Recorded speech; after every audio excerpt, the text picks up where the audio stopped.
Hello, everybody. Welcome to the Empressive channel. I got to talk about the BET Awards this year because, man, they brought the talent back. How we have been missing this level of excellence at an award show. The BET Awards had a whole tribute for 106 & Park, and they brought out various artists from the early 2000s. Ashanti came out there and she sounded good. And I do sometimes wish Ashanti would perform some other songs because every time she goes on these type of shows, she always performs her same hit songs, but she still sounded good nonetheless. And there were some other performers who really shut it down. Like, for example, T.I. came on stage, performed What You Know About That and Bring 'Em Out, and he had the whole audience on their feet. He brought the energy. So did Bow Wow. Bow Wow is a really good performer, and it makes sense why he was the headliner for the Millennium Tour. He absolutely is one of the stronger acts from his era. And B2K also came together and performed as well. Now, this is interesting to see B2K reunite after all the issues they had, but I think Omarion realized that he needs his group because without his group, he just doesn't have it like that. And I think he came to that realization when he performed at the Millennium Tour and he saw that all the people who came there weren't really there to see him. All y'all get your asses up. The fuck? Get up. Get up. Get up. It's a concert. Get up. The fuck up. Poor Omarion, his ego had to be hurt. So after that, he was like, well, it's time for me to reunite with the boys. And so that's what happened. And they did good. They did a decent job. Also, I want to talk about Amerie. Amerie shut it down. I've been seeing people's comments about Amerie all weekend. She was dragged over her Tiny Desk performance that she did. And yes, I know that Amerie is not a powerhouse vocalist. Y'all can't expect her to get up there sounding like Jennifer Hudson, okay? And you can't expect her to sound like Beyonce either. And I know the Beehive was coming for Amerie because they kind of have this whole thing against her because there was this narrative that Beyonce took Amerie's sound. And the Beehive hates this narrative. So when she performed at the Tiny Desk, they were like, surely this isn't the woman that y'all claim Beyonce took from. But the truth of the matter is Beyonce did take some inspiration from Amerie. Now, hear me out. At one point, Amerie and Beyonce used the same producer, Rich Harrison. Amerie worked with Rich Harrison first, but Rich Harrison did go on to work with Beyonce, and he created this up-tempo, brassy go-go sound for Beyonce called Crazy in Love. Now, Amerie might have been inspired by this too because she also started doing up-tempo, go-go type songs. She released her song One Thing, but the thing that made that song different was the way Amerie was singing. She had this unique vocal styling where she was doing all of these unique ad-libs that nobody else was doing. And that's the sound that she used for her album Touch.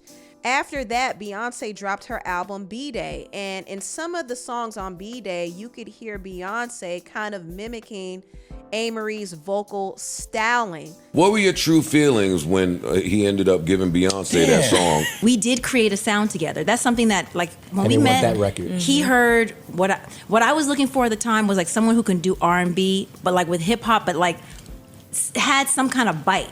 After I come out, there were so many artists who were trying to work with him. So this is where the narrative comes from about Beyonce being inspired by Amerie's sound. Now, some people kind of take it a bit far and say Beyonce stole Amerie's whole swag. That's not true at all. But Beyonce did get some inspiration from Amerie's Touch album. Just like Amerie got some inspiration from Beyonce's Crazy in Love song. You know, artists take inspiration from each other all the time. But Amerie does have some talent, and I think she redeemed herself at the BET Awards because she really shut it down. So for all the people who are hating on her Tiny Desk performance, she was able to make up for it at the BET Awards.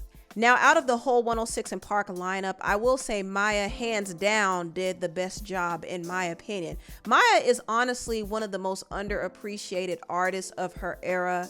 She is a real performer. She should actually give a master class on performing because, in my opinion, she's definitely at that elite level. but she really is underappreciated. And also, there are a few people who I think should have been a part of the lineup too, like Mario. Mario performed at the pre-show, and I was like, why is he performing at the pre-show? He should have been on the main show. He was singing his face off, and Ciara was sitting in the audience, and I was like, why is she in the audience? She should be up there performing too. And speaking of Ciara, I saw her trying to check Jim Jones about not marrying his longtime girlfriend, Chrissy. He's been with Chrissy for 20 years. And Ciara was like, why don't y'all get married? That's the question that a lot of people are asking. Why doesn't he marry Chrissy? I'm coming in hot. No. Should I just stay on what I'm on right now? Stay on it. Yeah, go I'm ahead. gonna stay on it because why not?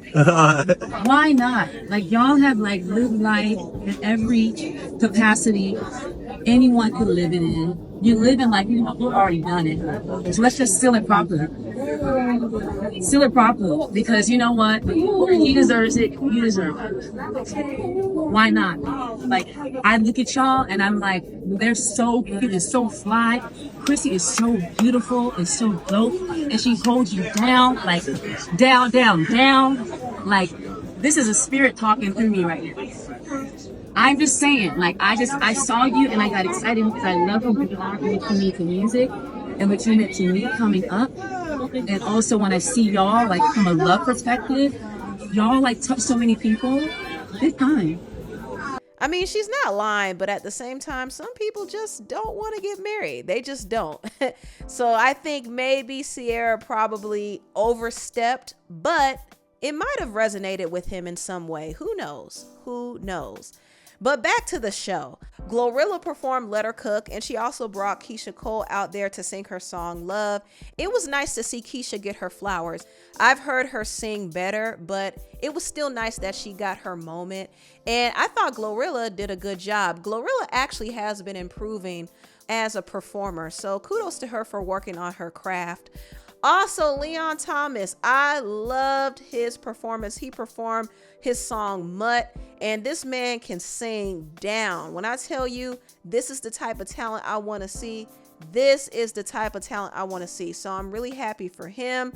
I'm also excited to see the rise of Ravyn Lenae. I think she really is a good representation for Black R&B alternative artists. So I love the fact that BET gave her a spotlight, and she performed her song Love Me Not, which has been blowing up on TikTok. So congrats to her, but she has some other great songs in her catalog that people really need to get into.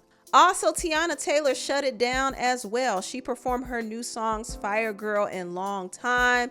I was a little confused about some of the themes. I was like, wait a minute, like what's going on here? Maybe it was too artsy fartsy for me because you know Teyana is very creative and she thinks outside the box, but I thought she killed her performance. I really do like her song Long Time. I really do. I think it's an eclectic up-tempo dance record, and she really put on a good performance. And that's one thing Teyana's going to do. She is going to perform at a top tier level every single time. And I'm glad that she found a new love. I mean, her and the actor Aaron Pierre are going strong, y'all. At first, I was kind of wondering if this was a PR relationship. But so far, it seems pretty legit, you know? It seems like they're into each other. Teyana celebrated Aaron's birthday. She has him in her videos now. I mean, they seem to be going really strong, you know? So congratulations. Congratulations! Oh my God. But back to the BET Awards, there were a lot of tributes. A lot of talented artists came out there, from Ledisi to Lucky Day and Luke James and Miles Canton. They actually did a tribute to Quincy Jones. Ledisi did a tribute to Roberta Flack, and they all sounded great. Like, Luke James honestly deserves more. This man is one of the best male singers I've ever heard today. Like, seriously. There's also this country singer named Brittany Spencer who did a tribute to Angie Stone. Her voice is beautiful. Once again, y'all, talent, the talent. We even had our hip hop veterans, Snoop Dogg and Lil Wayne, go up there and they shut it down. Kirk Franklin had a whole tribute and he and his choir put on an amazing show. This was easily one of the best performances of the night.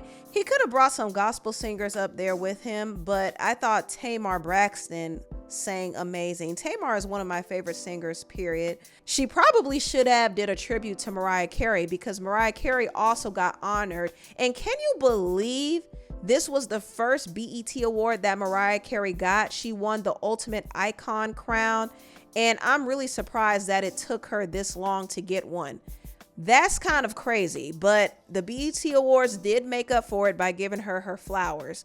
Also, Jamie Foxx got honored, and this was also another highlight for me. What moved me the most about it was Jamie's reaction to it. He was so emotional and so grateful, and I thought that was touching.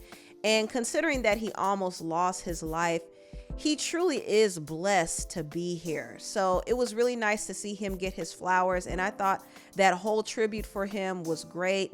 Kevin Hart hosted the show. He was funny. I thought Drewski and Kai Cenat had some funny moments on their live stream. And shout out to all the winners too. SZA, Kendrick Lamar, and Doechii, who gave a really moving speech about the unrest that's going on in California right now. There's a lot that's really happening for real, but the entertainment stories have been a distraction, you know. But I really thought the BET Awards was good this year. It really was good this year. But anyway, tell me what you all think about this video down below. Please like, comment, and subscribe, and share this video if you care. Thank you so much for watching, and I'll see you next time. Bye.